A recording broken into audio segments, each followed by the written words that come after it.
computer.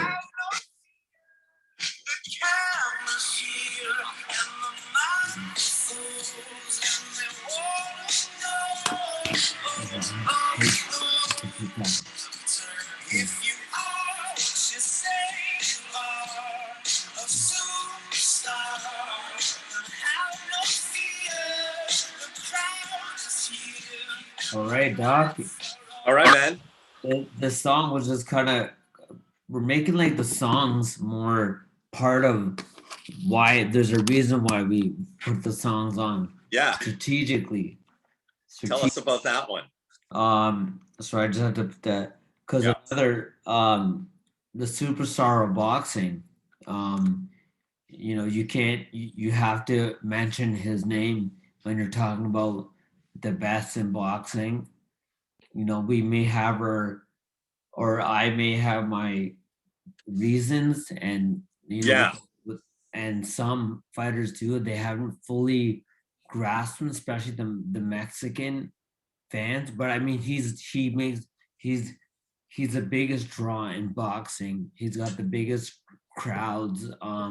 He's very popular. He's the face of boxing right now. Yeah.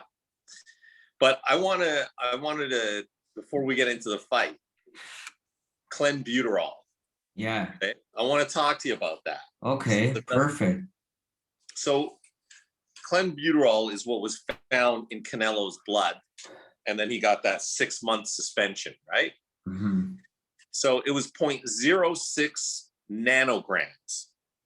That's trace amounts. Yeah. Here's what we know about clenbuterol. It's not a steroid, right? So it doesn't enhance muscle development. It's not a steroid? It's a non-steroid. I mean, then why did he get suspended? It was a non-steroid. Because they still consider it a performance-enhancing drug.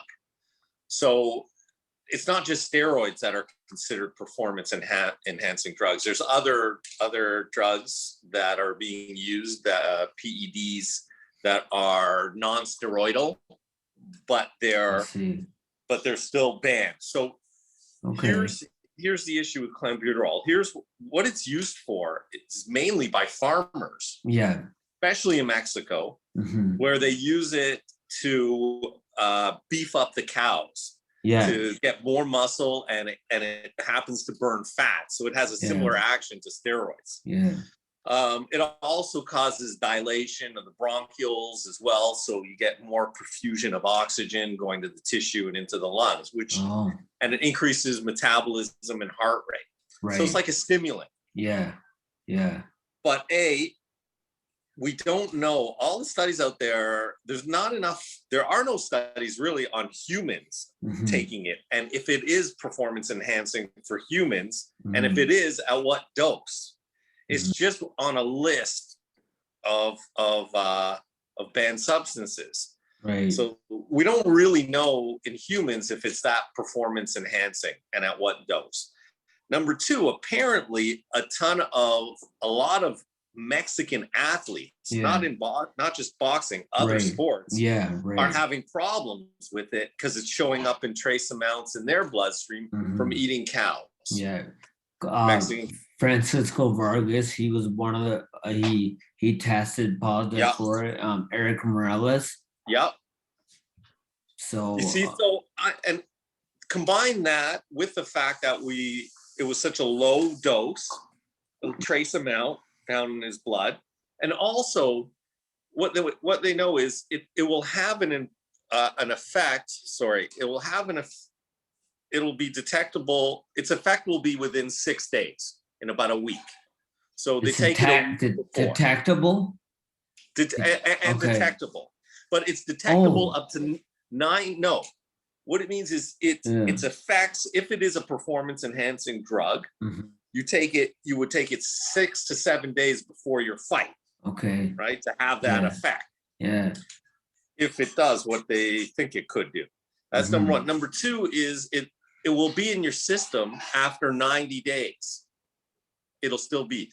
Right. He got retested again as well, like a month later or something like that. Like, and it was negative. It was not in his bloodstream. Before the GGG rematch, because that's when it happened. Yeah. Yeah. So he was tested after the match. After the match. Okay. Because it would still be in your system 90 days later. Yeah. It wasn't in his system. Okay. And you were saying it was only 0.06 nanograms. Nanograms. Right? Yeah. So when you take like Tylenol, extra strength, that little pill is 500 milligrams. Right. Milli. Okay. So that's 10 to the what is it? The 10 to the -3. Regardless. Think of that little Tylenol pill that's got 500 milligrams of acetaminophen. Yeah. We're talking about nanograms, which is like times 10 to the -9. Yeah. So you add like zeros. So 0.06 nanograms would be something like 0.000006 milligrams. I see. Right. And we know how big a little 500 milligram Tylenol is. So it shows you how small that dose is. What's happened lately in the last 4 or 5 years is that with testing, they're now able, the testing is so good and it's so sensitive that it can detect even trace amounts that are so small that they may not even have a performance enhancing action to them. Yeah. Yeah. So what I'm saying to you is, because I know your opinion on this stuff, but there is some gray area in there with Canelo. There is, you're right. Thank you for the explanation on that, because I actually feel better that I give him more credit. Maybe I'm on the fence, but like you said, it's a gray area. This is always going to be a shadow in his career. Yeah. I mean, if we're talking about the best Mexican fighter, so that's what the debate is going on now. Is Canelo the best Mexican fighter ever? But he has that asterisk by his name that none of those other guys had a steroid issue. I mean, a lot of people fight, a lot of athletes use it, a lot of, fighters may, but regardless, right? Yeah, but let's not throw in the word steroid if it's not appropriate, like in this case. It's because it's not. It's not a steroid, right? Okay. But you're right, it'll be a stain. So at the end of the day, what are the criteria? What should the criteria, in your opinion, be to judge whether somebody was the greatest Mexican fighter? I mean, for me, it always goes to the fans. What was the popularity? Who do the fans say? And not what the experts say and all this and their panel and stuff. Is me, I always believe this is what the fans think. And the fans will anoint the best ever. I mean, everyone, they all say, a lot of them are saying Julio Cesar Chavez is the top Mexican fighter, and it won't be that. Great argument, right? So it's a good argument. I mean, my argument about, well, that's one of the questions in this, but we'll just say it now. We'll talk about it now. Yeah. Because the Canelo talk after the fight, his victory, is put him into not catapulted, because he was already on his way to becoming the best Mexican fighter of all time. My era of boxing is when I got into, is like 93. So I'm talking like Eric Morales, Marco Antonio Barrera, Juan Manuel Marquez. Those to me are the top three in any order that you want to put them. To me, it's them three. Julio Cesar. I mean, okay, I got into, like I said, in 93. And the first fight that I saw around that time in 93 was Chavez versus my favorite fighter, Pernell Whitaker.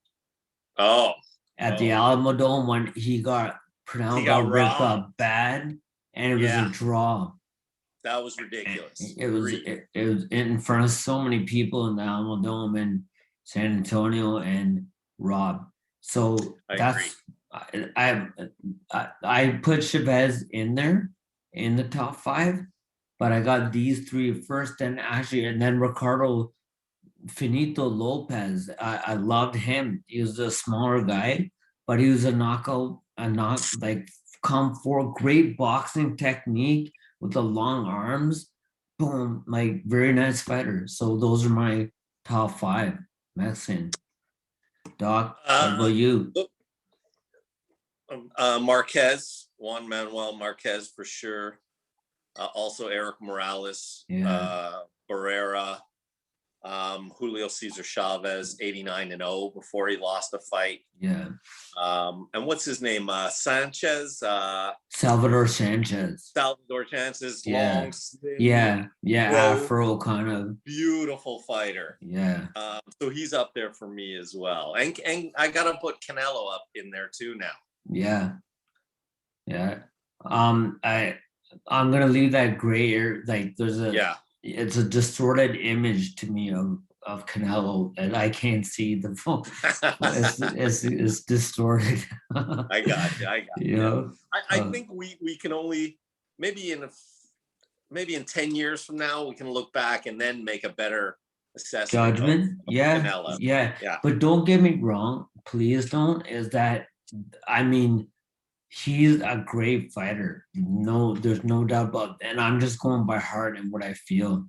If you're looking at statistics, and he's not a typical Mexican fighter with that, that great defense, the moving the head and ducking, and he's very hard to hit, and he's a great fighter. I agree. So I mean, he showed like this last fight. Let's go into the fight. Okay. So this is at the Hard Rock Cafe in Miami. And this is excuse me. This is Eddie Hearn Matchroom promoted on the zone though. So we have Canelo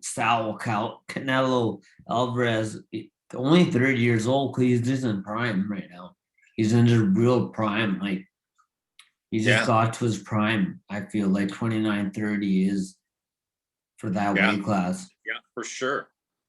55-1 and 2 draws, 37 KOs from Guadalajara, Mexico, and he retains the WBC and WBA super middleweight title with a 3rd round TKO of Avni. How do you even pronounce it? I think it's Avni. Avni Yildirim. Mr. Robot. That's his nickname. Yildirim. Do you like that nickname, Mr. Robot? What does that imply to you? He's robotic, like it means very no flow, just stiff and comes forward, I guess. But he didn't show that. He didn't show that in the fight. Yeah, like was he talking about the Jetsons robot? Because I don't know. He needs some more clarification. I don't get that. Anyways, Yildirim 21-3, and now it falls to 21 and 3, and he's 12 KOs from Istanbul, Turkey. So let's go sit, talk with you. How do you feel about this fight? Oh man, there's so many things around this fight. Why this guy Yildirim got the fight after being off 2 years, and his last almost 2 years. It was almost 730 some day or 20 some days. Like it's a long time. Long time. And then he lost to got knocked out in his last fight. He lost to Eubanks Jr. I don't think that was his last fight. No. Durrell was his last fight, right? Yeah, because Durrell was the last fight, and Durrell was a technical decision. Durrell won. Right. There's circumstances behind that fight, and they're saying that those circumstances are basically why Yildirim became a WBC #1 ranked guy that ended up getting a payday subsequently from fighting Canelo. Because that's winning the lottery in boxing. Like it used to be when it was Floyd Mayweather, when you fought him, win the lot is winning the lottery. and Yildirim got 2.5 million for this fight. For Man, that, for that he looked like performance. he fought like he was getting paid that. I, And what I mean by that is, I know. he threw 11 punches, landed 11 punches. Yeah. I think that's being generous. Yeah. He had nothing on it. He looked intimidated when he walked in to his ring walk. He looked intimidated in the ring. He goes to tap gloves, and Canelo's all business. And there's just intimidation, too much respect. He didn't do anything in there, and the body shots just broke him down. I think he sat on the stool in the third, didn't come out for the fourth, is because I think those body shots just took everything out of him. Joel Diaz was his trainer, and he said that he didn't want to fight. He didn't want to go on. I asked him, "Do you want to keep going?" He's like, "No." He's like, so he was looking. I mean, you got knowing that he was going to get his biggest payday ever by far, 2.5 million. That means like you may be able to shut it down. You don't have to box anymore, and you can just live your life, make some investments, and live your life. That and when his approach to the ring, no, he had never been on a stage like this before. The big stage, like this is the big stage. It's like, when people go and they get stage fright, that's what it's like. You get that stage fright. You're right. He was scared, man. He was too scared to throw his right hand. I think he hit him. He caught Canelo once with a hook, but it didn't budge him. A left hook, but that was it.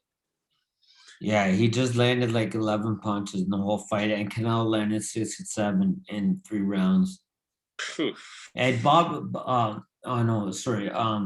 Eddie Hearn was even saying too. Oh, sorry, Jose Sulaiman was saying, WBC commissioner, was saying that he was embarrassed by, like he felt like, why did he allow somebody to get ranked that high that was going to put a performance like that? But you never know how the guy's going to do or whatever in the fight. But he just was like, well, I wish I didn't put him in that, because it was a disgrace.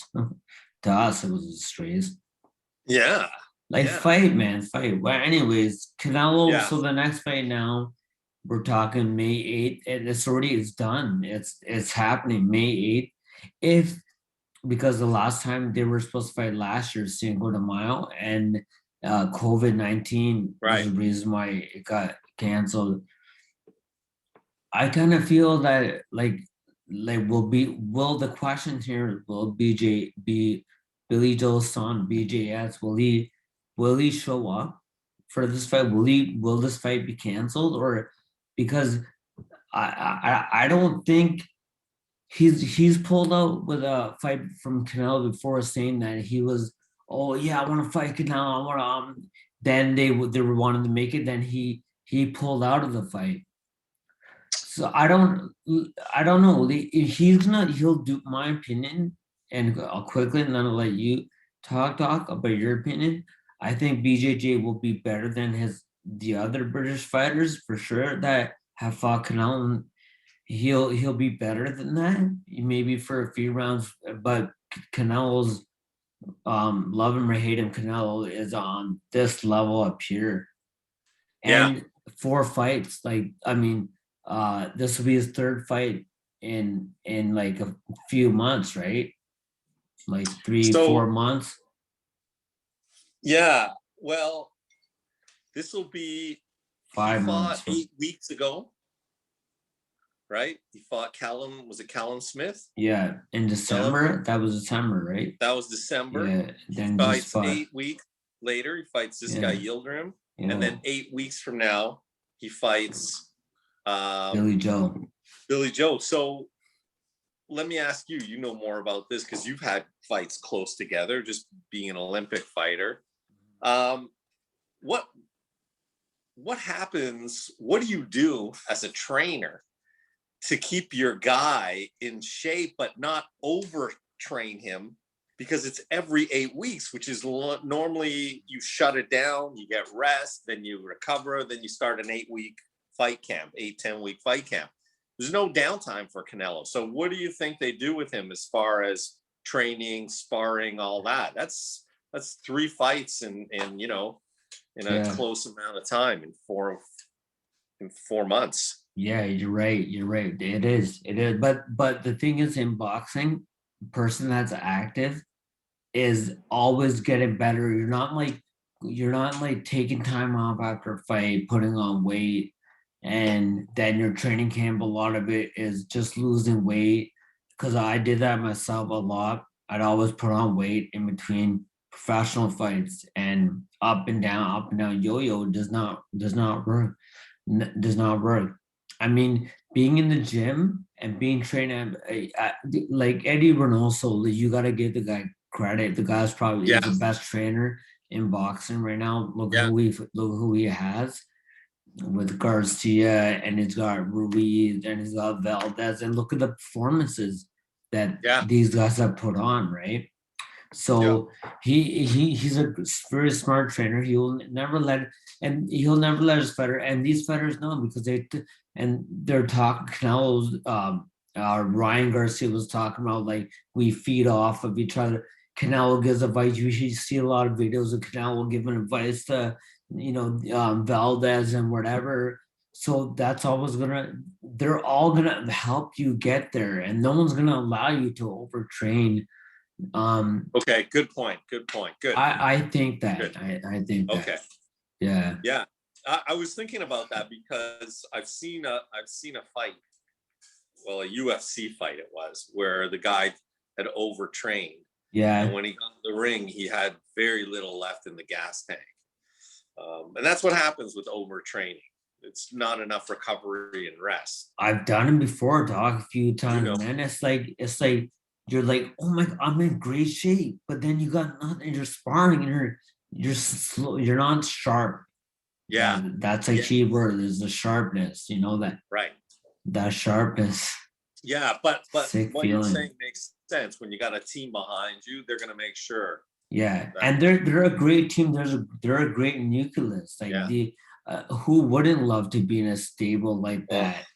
That'd wow, be you look forward to going to the gym. that's right. Well, Mhm.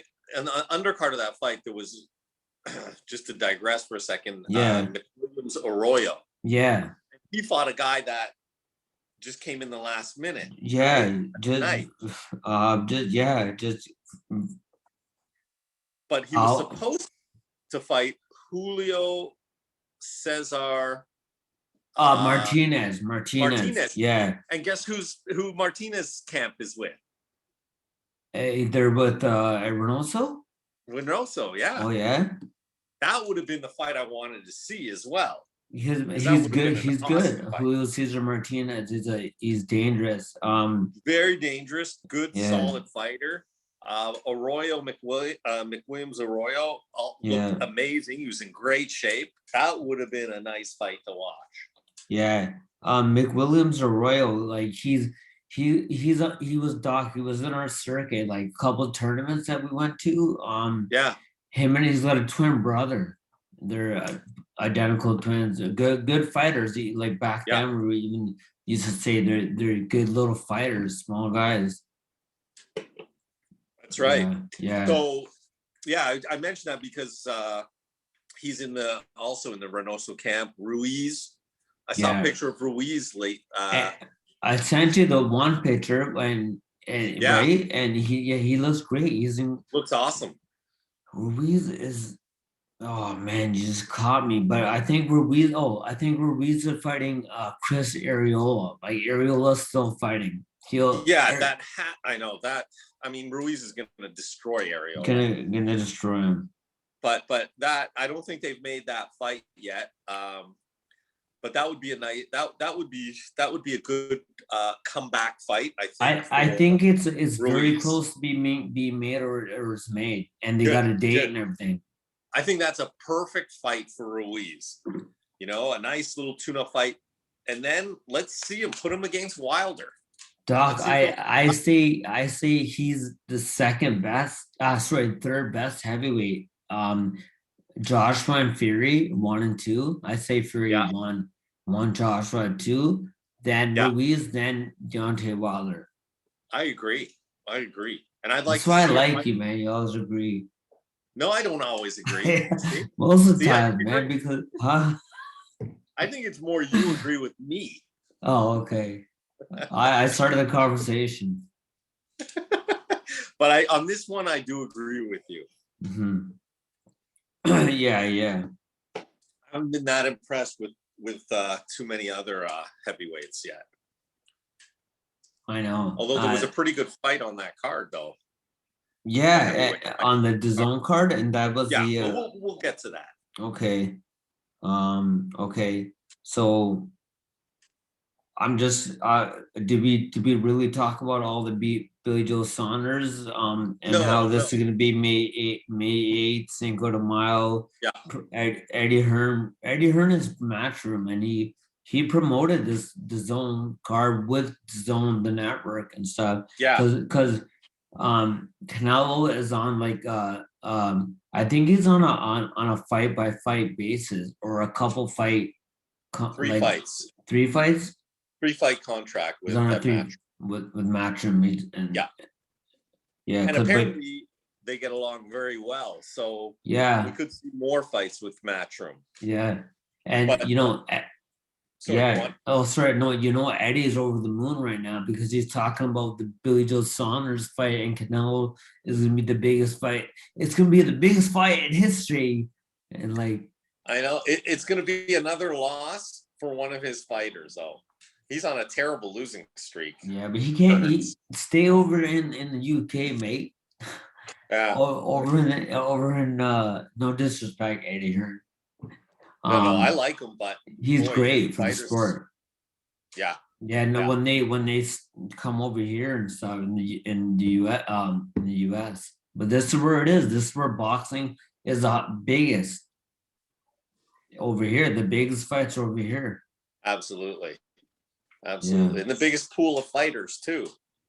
So that's why they can look how easy it is. If somebody can't make a fight, they can pull American fighters, somebody from from the States, easy to fly up somebody from Mexico if they need a fighter. Yeah. So this is the best place. You're limited in England, I think, a little bit. Yeah, because you especially in the lower weight classes, because a lot of the smaller fighters are good point over in this region, right? North America, South America, more South America.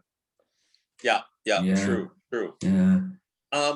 What did you think about just Canelo, just the way he fought in that fight? Great. I think he's awesome. He's really good. The one story I just got a little bit sidetracked, but it's about Canelo. So I like Canelo though. But so after the fight, then they're interviewing him and stuff, right? And those freaking Jake and whatever Paul are behind him trying to get on TV, like they're trying to promote their dumb boxing fight or whatever. And Canelo's like, what did Canelo say? He's like, hey. Then get out of here. No, then he goes, fuck off. He's like, fuck off. Yeah. No, fuckers. He goes, fuckers. Oh, sorry, my language. That was awesome, man. Yeah, that was really good. Yeah, I was happy about that. Yeah, that was great. That was great. Jake Paul fight. I am so not interested in that. I'm not either. And I've heard people saying, "Oh, but he's making money, and you would do it if you had an opportunity." Like the network's making money off him and stuff, and whoever's gonna fight him is gonna make money off. Because he's a big name. Because now we're in the social media era now. Yeah. Where he's a social media star and things. And popularity and all that is the number one thing nowadays, unfortunately. Yeah. So not interested in him. So Canelo goes, I'm ready to rock and roll. This is Billy Joe Saunders is talking now. He's like, Canelo, I'm ready to rock and roll. You have to dare to be great, and you're going to be great you're not going to be great if you don't beat the greats. I believe I'm the only one with the footwork the know-how, the skill set, the mindset, the brain to unlock the door to Canelo. So that's what he's saying. He's a skilled dude. There's no question. He's slippery. He's tricky in there. Yeah, he's got good head movement, good footwork. He's gonna cause some problems in the first few rounds, I believe. First few rounds, that's it. But were you impressed? Did you see his fight with his last fight with Martin Murray? And Martin Murray, you're like, is the guy even still fighting? Martin Murray was a good, decent, solid fighter. GGG roughed him up, but he had a good fight against Sergio Martinez in Argentina, 100,000 people. There's an argument that Murray won that fight. Oh yeah, you gotta I got that fight. Yeah, really? Wow. But that was years ago. Yeah, so the fact he's still fighting. I think he was like 36 or something, but then when he fought. Oh yeah, so no way. I mean, that's not a challenging fight for Billy Joe, and he won. Clearly, he won, but he didn't look good. Lackluster. Like he didn't do himself any favors of, even though he got the fight with Canelo, but doing himself a favor of getting a fight with Canelo, making an argument for himself, but he still got the fight anyways. Well, who else? Does he have a belt? Billy Joe Saunders? WBO? Is it? I think. Yeah, I think it's a WBO. Yeah, it's WBO because Canelo is all about the belt. Canelo said he wants to win that belt. Like then he'll have every belt. Yeah. As super middleweight. Yeah, so but otherwise there's not a lot of guys at 168 that can hang with Canelo anyways. There's nobody that can hang with him. But the guy that I believe it should be Billy Joe Saunders that fights him, because I can't think of anybody else. No, 100%. It's got to be BJS, Billy Joe. It's got to be Billy Joe. He's the next guy. That's the only fight that you can't fool you can fool the people once, but you can't fool them twice. Like he had his fight with Interim, okay, but now you got to fight somebody good. You can't do it twice. Yeah. So he's gonna be fighting Billy Joe. Yeah, maybe. Yeah, but what about this is your fighter, David Benavidez, at 168. He's still there. How can I forget him? You're right. You're right. Sorry, go ahead. I was gonna say I don't think he's ready yet for a Canelo fight. I think he needs more fights, and but you're right. He is fantastic. I think they're talking about him and Durrell, but I'm not sure Durrell wants that fight, a rematch. Durrell, he already beat Durrell in the ninth round stoppage, but Benavidez, he's got a fight coming up, and Benavidez is fighting, and Benavidez is 23-0, right? Yeah. And he's got 20 KOs, and you see the volume puncher that he is. March 13th, he's fighting Ronald Ellis. Ellis is 18-1 and 2 draws and 12 KOs. Okay, that's good. I forgot about him. Yeah, I really like him.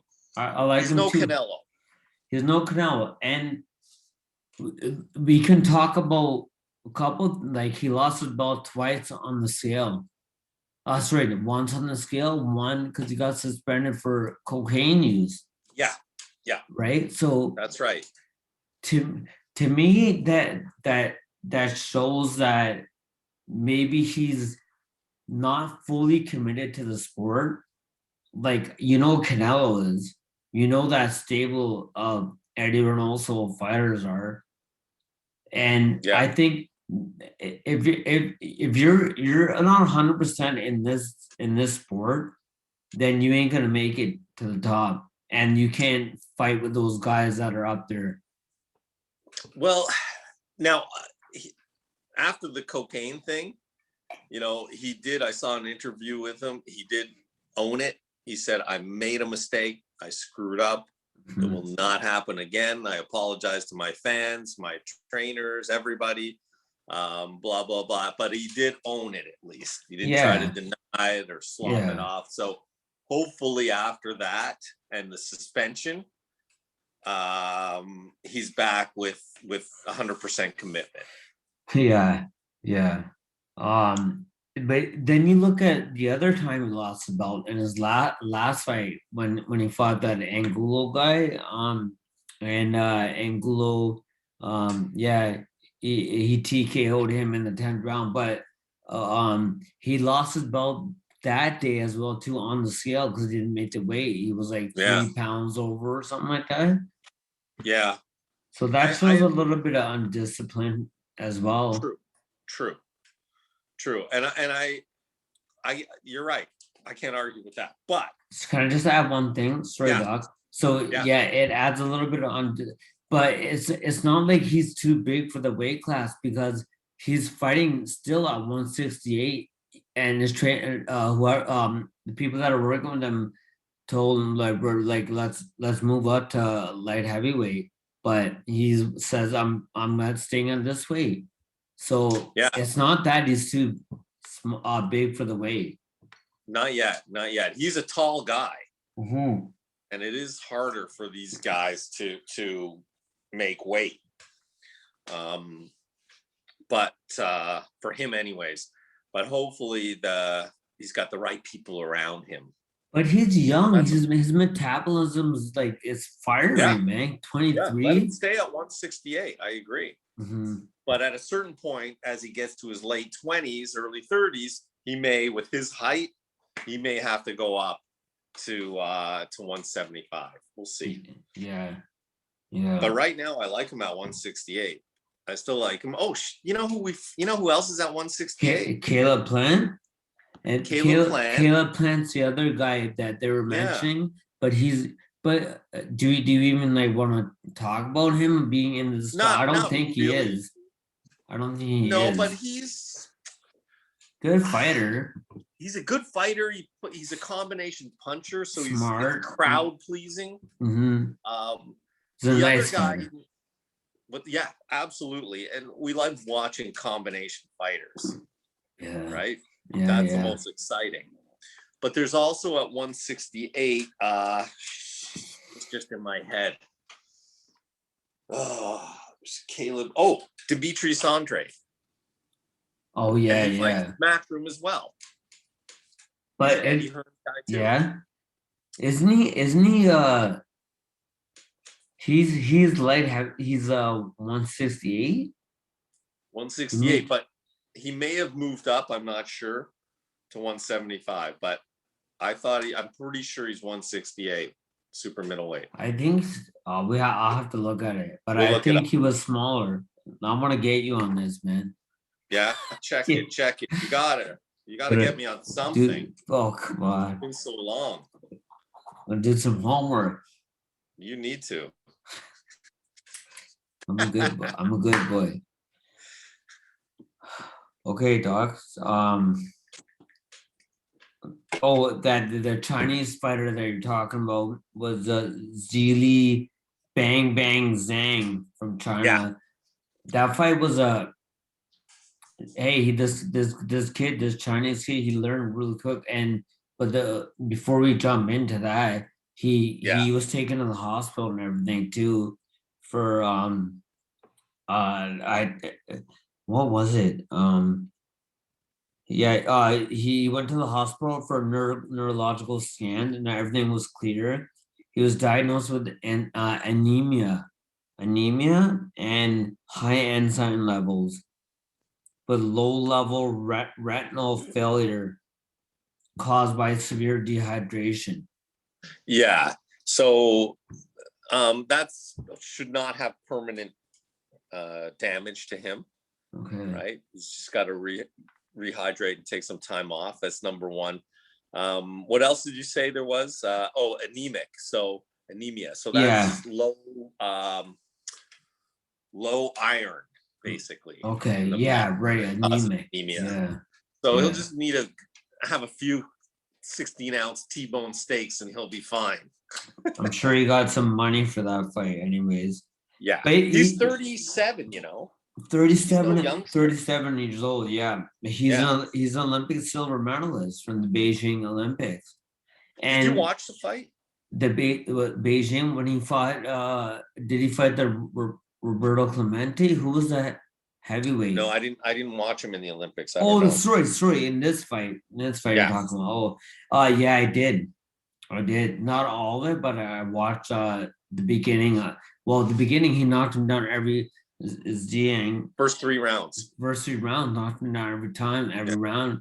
Yeah. And Jerry the Slugger Forrest, 26-4 and won 20 KOs from Louisiana. He came back and he was rocking them, and I felt he did enough to win the fight. Oh, really? I thought I thought so. would, yeah. But there's this one glaring flaw with this Chinese fighter, Mhm. and that was his conditioning. Oh, it's so His obvious. mouth is open, he's breathing heavy, he's barely moving. He gets a, what would have happened? They took a point away from him. Did you know that? I don't remember. So he was leaning on the guy and had his arm around his head on Jerry. Jerry would bend low and he'd lean on him, and he got worn. Mm. And then I think it was 7th or 8th round, he got a point deducted. If he hadn't had that point deducted, it wouldn't be a draw. Oh, yeah. Oh, wow. Yeah. But he's got to go back to the drawing board and all that. But it shows you, though, the problem was his conditioning was not up to speed. Mm-hmm. And he probably wouldn't have been leaning and grabbing the guy's head if he wasn't so tired. So that's, if he's going to have any future in the heavyweight, he's a big boy. And his conditioning and he's very marketable because he's Chinese and is an Olympic silver medalist from China. They were talking about him and Joshua having a fight in Beijing or somewhere in China. That would have been a massive draw over there. Do you remember Zhu Shiming, the Chinese fighter? Yeah. That just shows you an example there of a great amateur, because amateur boxing and professional is different. Yeah. He was a great amateur. He went to 3 Olympics, won 2 gold medals. Yeah. And 3 Olympics. But as a pro, he was horrible. And he even, what's his name? He even went to Freddie Roach. With Freddie Roach. Yeah. And no, that guy was not built made for the pro game. He's a great amateur fighter, but not a pro fighter. The pro game's different. Dog, how you were talking about the previous fight, and the big Chinese thing was on Whitaker or whatever, Forrest Whitaker. He was on him like that, like on top of him, like and what that does. It honestly, because I remember I used to spar a lot with Steve Molitor, and he used to do it to me a lot. He used to go on me, and it takes your legs away and your strength. Sometimes you go down and you lose energy every time you make any subtle movement, as opposed to just being like this. It takes away energy. You know who did that really well? When Tyson Fury fought Steve Cunningham. Yeah. And he just completely tired him out by leaning on him in the clinch. So and he's strategy for a tall guy. Yeah, and he's a big lad, Tyson. Yeah. Speaking of that, so it's close to being announced that the Joshua and Fury will have 2 fights lined up. And I heard the first one in June. Yeah, first one. I don't know where, but great. They don't know yet. Don't know yet, eh? Yeah. Didn't hear anything. But most likely in England, right? Most likely. I mean, but I wouldn't be surprised if they went to like Saudi Arabia or did something like that over there, because another fight, I forget which one, is going over there too. Forget which fight, in Dubai or Saudi Arabia, or they got Abu Dhabi. Abu Dhabi, yeah. They got that chic money, man. Yeah, big bucks. You know what happens? You know what happens there, Doc? Is like so when they for the promoter, the promoter loves it because they don't have to put out the promoter doesn't have to put out all the money. These guys take care of everything, and they The work something hotel. out. All the vent they pay for it's all theirs. They do it. They stage it. You're come to my house. I'll I'll wine and dine you. It's Yeah, good shit. that was good. You killed that, eh, dog? I did. Oh, I was in the mood holy, for it. look how much time we got. It's like Oh my God. You got 15 minutes. I know. That's crazy. Um, Crazy. yeah, Doc McWilliams Arroyo just quickly 35 years old. He's 21-4 now, 16 KOs. Because yeah, so okay, so what happened? Like you were talking about it, right? That guy came Yeah. in late, Yeah. as a late replacement. One thing is Yeah. like those guys that get that call, hey, you come and be a late replacement. You got come here in 1-2 days. You got or 1 or 2 days.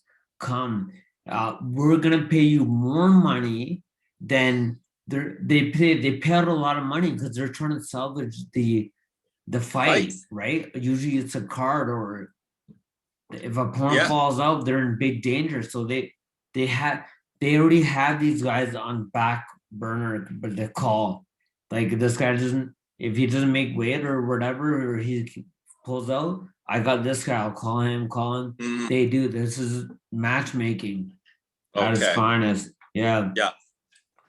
Rodriguez was sitting at home and he got the call and he took the fight in 48 hours.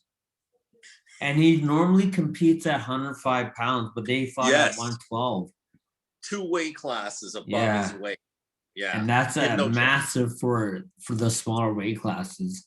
Oh, absolutely. And you could see it. He had no chance. And Arroyo looked real good. Just his physique and Yeah. he was lean. Well, he really, came. McRoyal came to fight Julio Cesar Martinez, and Martinez is a dangerous guy. So Oh, yeah. he came ready. I'm sure I when he would have loved knew. to see. Yeah, sorry. Go ahead. No, I was just gonna say I would have loved to see that fight. That would have been nice. Martinez fight. A Yeah. nice undercard fight. Yeah. But whatever. Yeah. Then Doc, so Teofimo Lopez, right? And this whole so his fight with the George Kambosos Jr., the guy from Australia, the Greek Australian. Yep. Now it's gonna be there was a purse bid for it, right? So what happened? You know how the purse bid works and all that? Yeah. So whoever's like, yeah, right. So but really what it was, because he's promoted by Top Rank. Top Rank had a dispute with him, Teofimo, about the money, how much who's getting what. So it went to a purse bid because of that, because the promoter and the fighter couldn't agree. So it went to the purse. It went to purse bid, and Matchroom got in it, and and then Top Rank, and there was another promoter. But then this is what I read. So they're on a Zoom call because this is COVID-19 going on, and no one's getting together with people, right?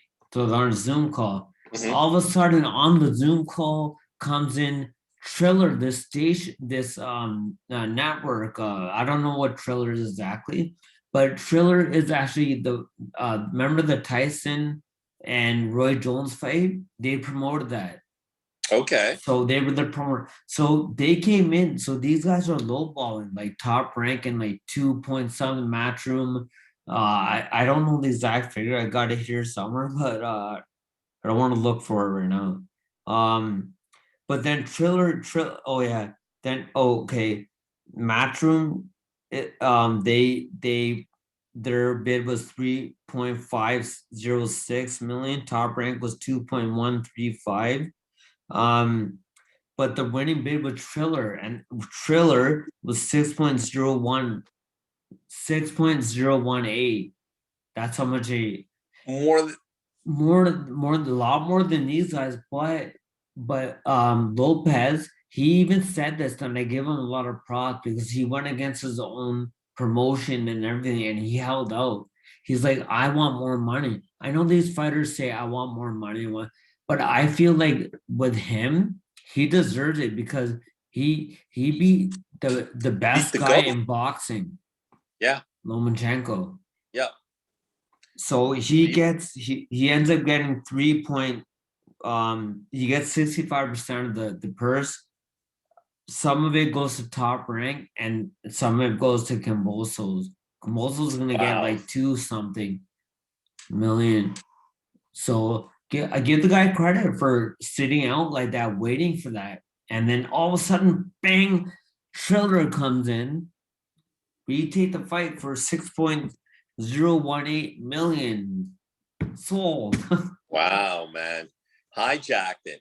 Yeah. You know, Camboso, I think he's only like 16-0, I think.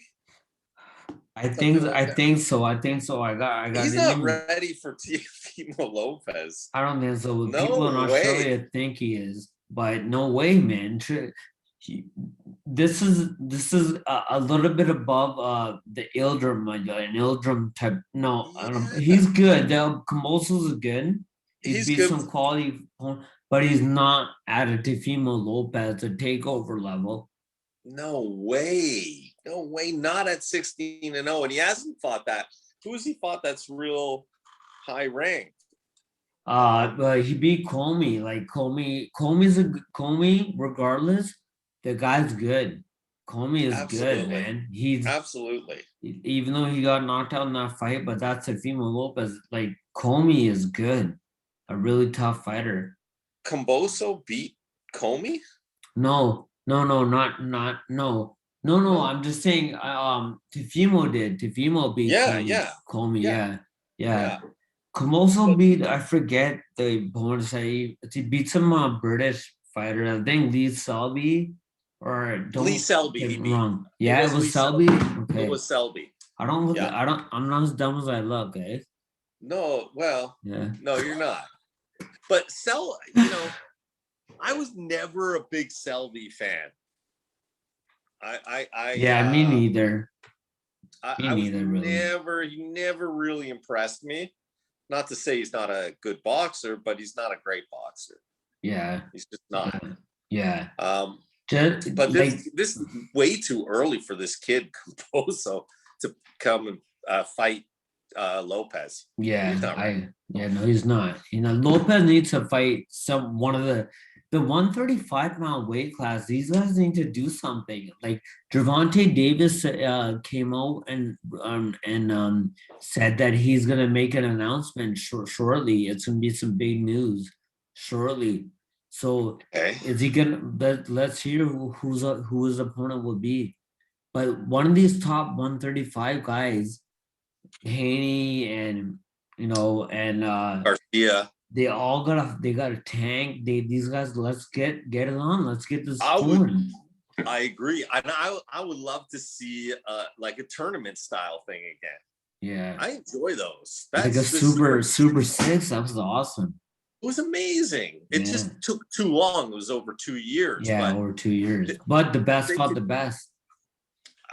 Exactly. And if they can condense it, but that would be a great thing to see a tournament at that weight class. Yeah. But I don't think it'll happen. Yeah. They make more money when they spread it out and they weigh. For sure. They do. It's better for the fans, a Super 6 style tournament. Sure. Doc, and then Lomachenko is the talk of his return is going to be. They're talking about Nakatani. That's the guy that he beat. He had a close fight with Teofimo. It wasn't that close, but Teofimo won pretty clear. But he didn't knock him out. No, he didn't even look good, Teofimo, in that fight either. Yeah, exactly. And Teofimo got a lot of slack for that. And then he beat the Felix Verdejo in a big upset. Remember, he got dropped. But he still came back. What a great tough fight. Yeah, that's a good fight for Loma. I think so. And if he wins that, or when he wins that, he should be back in the mix, and he should get a rematch with Lopez. You know, honestly, Doc, I don't think he beats Lopez, and he's the second best 135-pound guy. Yeah, Lopez is number one, I think, only because yeah, he's big. But he's big. Lomachenko could beat all the other guys. Yeah, Haney, Tank, agree. Ryan, he can beat them all. I think the real, I think there would be a demand to see Loma fight either Tank Davis and or Ryan Garcia. 100%. It's that's just like you know, like the best guys. We want to see the best guys fighting the best. Yes. Like that's what everyone wants always, right? Yeah. Yeah. In boxing. Doc, there was no, we didn't get any questions. I checked, there's no question, but yeah, we're gonna propose a question for everyone. It's and please reply to docandtheboxer@gmail.com, all lowercase. And Doc, the question is like, because we had our debate on who the best Mexican fighter of all time was and stuff, but what is your guys' opinion on who do you think are the best top 5 Mexican fighters of all time? Well, we talked about that, right, at the beginning of this. Yeah. I mean, I'm proposing this question. Oh, I see what you mean. Yeah, not to you, sir. Directly. Yeah. No problem. I'd like to hear what other people have to say and how far back in history they want to go too. Yeah. I'm not a good historian, or you're good at the history. I'm not bad. I'm not bad. Yeah. I'm not good yet, but I'm getting better. I'm more the 93, and then that's like when I got into it, then that was just it. Yeah. And then also we're not talking about Mexican American fighters either. We're talking about I didn't mention De La Hoya. I didn't mention any of those Mexican American. I know there's a difference. And that's why De La Hoya wasn't as when she fought Chavez, the crowd was Chavez, the pro Chavez, the real Mexican, you know, the real Mexican. He just couldn't win, man. And even when he destroyed Chavez, people were still criticizing because he beat up their hero. Love Mexican fans, man. That was a no win for him, even though he won the fight. In every other way, it was a no win. Yeah. So let's see. Hopefully, some people will respond and see what their opinion is. If not, we'll just keep trucking on. All right, you got it, man. We done. So. Oh wow. Yeah. So I'll see you next time. I'll see you next time. Good one tonight. All right. And we got some good fights coming up as well. So yep, we'll keep an eye on that. And just